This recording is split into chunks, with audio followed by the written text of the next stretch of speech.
Well, today there are so many different types of marijuana. It's quite hard to define which ones are using what and which ones are doing this and how strong they are.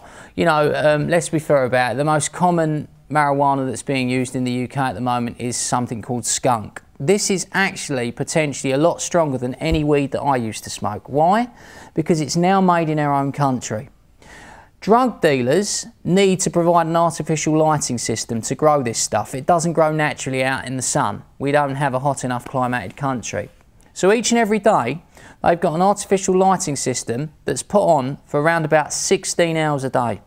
These bulbs are so strong that they're smashing and breaking, and the embers are going all over the plants. The drug dealers aren't running up behind them with paintbrushes and getting all the embers off. They're just putting a new bulb in.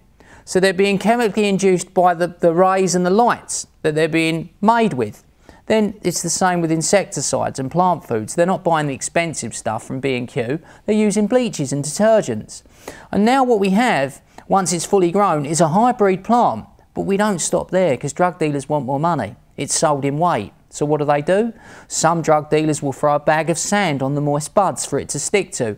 Other drug dealers will use a press, and they will rip all the weed apart, mix it with herbs and twigs and dead grass, and then press it so it's all together. And what you're actually getting on the street is something that's so chemically imbalanced that it's all of that that's now allowing you to feel those highs. In some cases, I've heard of many people that have tripped out, and they've had mild hallucinations through smoking this stuff, whereas I never had hallucinations when I smoked hash or weed. You know, nowadays you can. I've heard many people say it.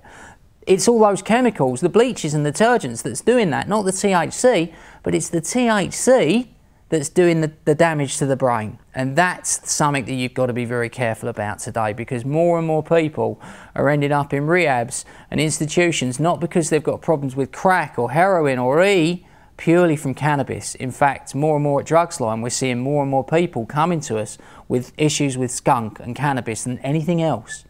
And that's because so much of this stuff is being smoked by these people that they're losing a sense of reality. You know, I've had people on the phone to me going, oh, my mum's planted something under my bed. They're trying to set me up, I know it. Complete madness. I mean, making statements that are completely false. You know, I'd associate that with a crack user, not a cannabis user. Today I do. You know, if somebody phones me up and says, I'm almost certain they're going to say, yeah, their drug of choice is cannabis, because of the THC and the fact that it's got so much in it. And the more you smoke, the more it's imbalanced in your brain, and the more you're telling yourself, oh yeah, I need more. It's like a little niggling thing on your shoulder saying, yeah, you need to smoke more, but the more you're smoking, the more it's messing up your brain, allowing you not to focus and have your full potential in your in school, and also allowing you to believe that your mates are cheating. It starts very early, you know. It'll be, and I said this to a group of kids last week and they all laughed at me, so you knew there was about 5 or 6 of them that they could pinpoint. It starts with this. I don't know if the camera's focusing on me now, but it's just a simple scratch. Now I'm maximising there, but it would be something like this. You wouldn't even put it down to cannabis use. Well, they just have a little scratch. Or it could be something a little bit deeper. It could be where they can't actually look at somebody square on in the face. Their eyes would shift off after a few seconds and they'd go sort of down there, or it'd be a combination of the two. Like this. This is the way the THC is affecting us.